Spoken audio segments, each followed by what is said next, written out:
Maka dari sinilah Allah Subhanahu wa ta'ala menjadikan keturunan baginda Nabi dari pihak putri, bukan dari anak lelakinya. Kullu bani anbiya, kasabda Nabi, kullu bani anbiya yantami ila abihi. Semua keturunan para anbiya diambil dari anak lelakinya, illa ibnati, terkecuali aku dan putriku Fatimah wa Ali. Dari situlah keturunan yang disebut ahli baitin Nabi sallallahu alaihi wasallam. Ketika orang-orang yang fanatik terhadap putranya karena melihat Rasulullah selalu anak putranya meninggal kecil, kalau mengajak Rasulullah abtar, maka yang jawab siapa? Allah Ta'ala langsung, inna a'tainakal kautsar fasalli li rabbika wanhar inna syani'aka huwal abtar. Langsung Allah yang menjawab. Lah, itulah diantaranya. Ma'asyiral muslimina rahimakumullah. Kita bayangkan bagaimana perjuangan pada waktu itu Rasulullah. Saya ambil satu contoh saja. Sebelum bi'tsah umur beliau masih sekitar 35 tahun, wakila masih belum ada. Kelompok jahiliyah pada waktu itu yang mengaku gobailnya paling top, ini paling top, ini paling top, tapi tidak bisa mempersatukan, malah tambah perpecahan. Mau memasukkan Hajar Aswad saja hampir saja pertumpahan darah. Akhirnya sepakat mufakat, barang siapa yang masuk ke Masjidil Haram ini, Mekah ini maksudnya, pemuda yang jujur, amin, namanya gelarnya Al-Amin, seorang yang dipercaya atau jujur, itulah yang berhak memasukkan Hajar Aswad. Ternyata pagi hari yang datang awal masuk ke Makkah baginda Nabi SAW.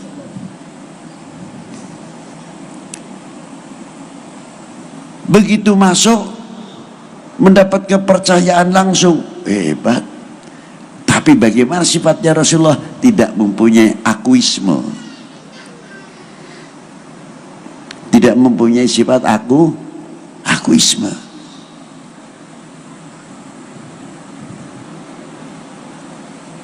Langsung Rasulullah menggelar sorbannya, pimpinan sini, pimpinan A, pimpinan B, kumpulkan jadi satu, diangkat bareng-bareng Hajar Aswad, ditaruh di tengah, betul-betul menjadi berkat umat, menjadi berkat bangsa.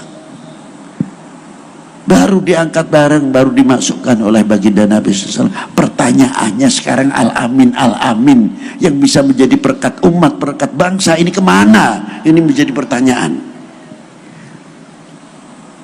Apakah kita rela melihat negara diacak-acak umpamanya? Akan timbul satu pecah belah, NKRI digoyang, NKRI digoyang, tinggal menanti Indonesia dibagi berapa. Apa bapak-bapak ini, kita ini ridho kalau Indonesia dipecah belah? Jawab yang keras. Perlu kenyataan. Nah inilah, kalau kita sudah kematian, kepaten obor, itu mau ngomong apa? Ma'asyiral muslimin rahimakumullah. Ayo kita kembali bagaimana Rasulullah SAW menjadi pengayom umat ini, luar biasa.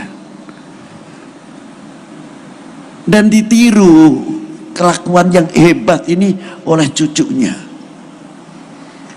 Sayyidina Imam Ja'farus Shadiq bin Sayyidina Imam Ahmad Rahmatillah Sunan Ampel bin Ibrahim Asmarokondi bin Jamaluddin Husain bin Ahmad Shah Jalal bin Amir Abdul Malik bin Alwi Ammal Faqih bin Ahmad Shah Jalal bin Abdullah Udmat Khan bin Amir Abdul Malik bin Alwi Ammal Faqih bin Muhammad Saib Marbat bin Ali Khalid Qasam bin Alwi bin Muhammad bin Alwi bin Ubaidillah bin Ahmad al-Muhajir bin Isa An-Naqib bin Muhammad An-Naqib bin Ali Al-Uraidi bin Ja'far As-Sadiq bin Muhammad Al-Baqir bin Ali Zainal Abidin bin Husain Sibti bin Ali bin Abi Talib wa bin Fatimah Zahra Al-Batul binti Rasulillah sallallahu alaihi wasallam Rasul.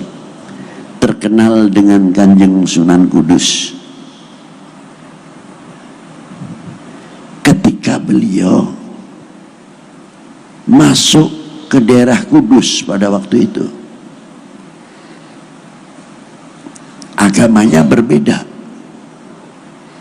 mayoritas berbeda, dan di situ ada faham satu hayawan yang dikaramatkan, mendapat keistimewaan.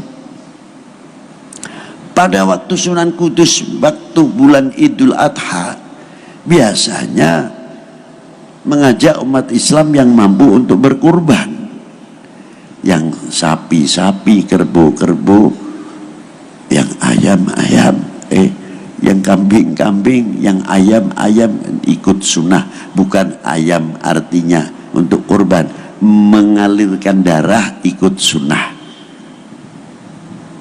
Hati-hati, jangan salah paham di sini.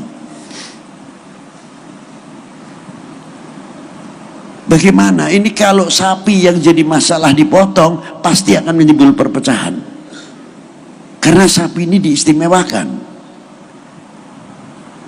Hebatnya Kanjeng Sunan Kudus memberikan pengarahan. Sampai sekarang orang Kudus, maaf saja, potong sapi di kota nggak berani. Pasti nyembelih sapinya itu di Rembang, nggak berani di Kudus. Boleh tanya sama orang Kudusnya. Itu sampai sekarang. Nah, Pangeran Poncowati yang lain agama pada waktu itu,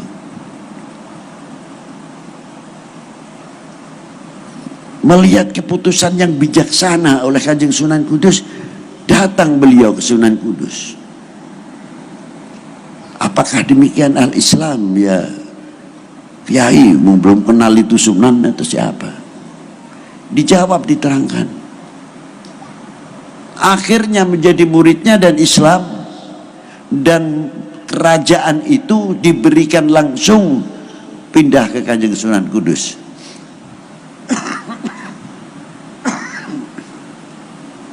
Hebat. Padahal pada waktu itu kalau mau memanfaatkan kesempatan dalam kesempitan, pada waktu itu masih berdiri kerajaan Demak, masih jaya-jayanya. Siapa sih yang tidak ingin jadi raja? Diberikan oleh Pangeran Poncowati, langsung menjadi Raja Kudus.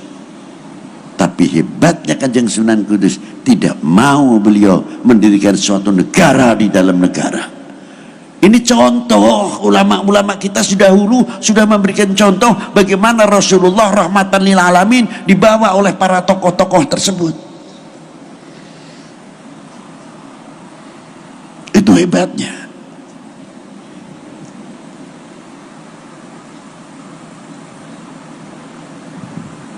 Akhirnya utuh, tidak pecah. Dan ulama-ulama kita pendahulu menjadi cermin nyelupian yang luar biasa. Mestinya sudah pantas kalau menjadi contoh kita. Buktinya apa, Bib? Saya kalau ziarah Wali Sembilan itu paling malu. Terserahlah bapak-bapak mau percaya atau tidak. Dari mulai Giri, Gapuro, Gresik, Ampel, Tuban, Sedayu, Lamongan, sampai Kudus, Demak, Murio, Gunung Jati, Banten, sampai Pusen luar Batang, sampai Palembang, sampai Aceh, sampai ke Syekh Muhammad Arsyad Banjari. Contoh yang real dan nyata, dan itu sulit untuk ditiru.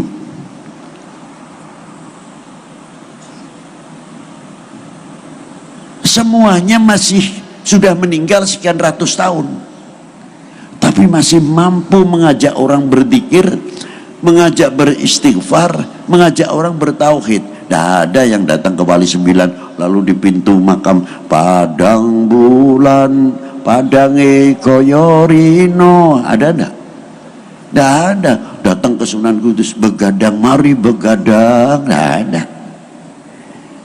Assalamualaikum ya ahlil kubur minal mu'minin wal mu'minat, baca Yasin, baca Fatihah. Padahal di situ macam-macam, yang milih A, yang milih B, yang milih C, yang milih D, toplosannya macam-macam. Gak ada yang tanya, lu kemarin milih siapa? Hebat ya di situ.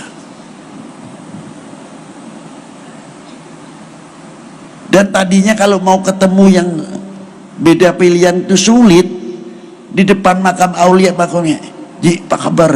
Maafin ya, maaf. Langsung akur.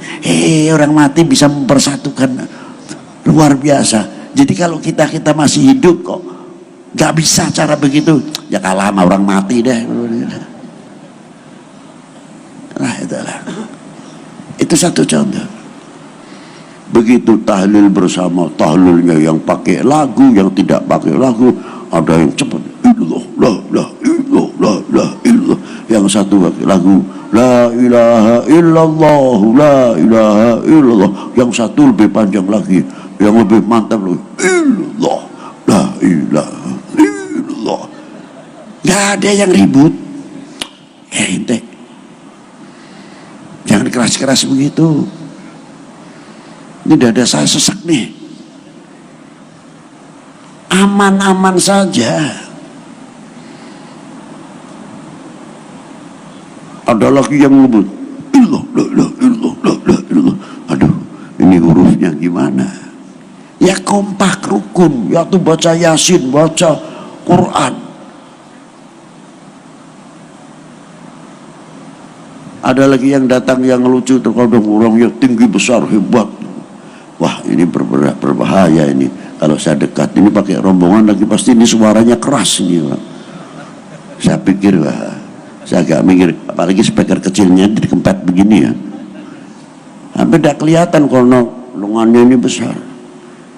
Tak pikir suaranya ngetop, nggak tahu suaranya ilah hadratin Nabi Mustafa sallallahu alaihi wasallam. Kirain suaranya sesuai dengan badannya. Nggak tahu. Ilah hadratin Nabi Mustafa sallallahu alaihi wasallam. Fatihah.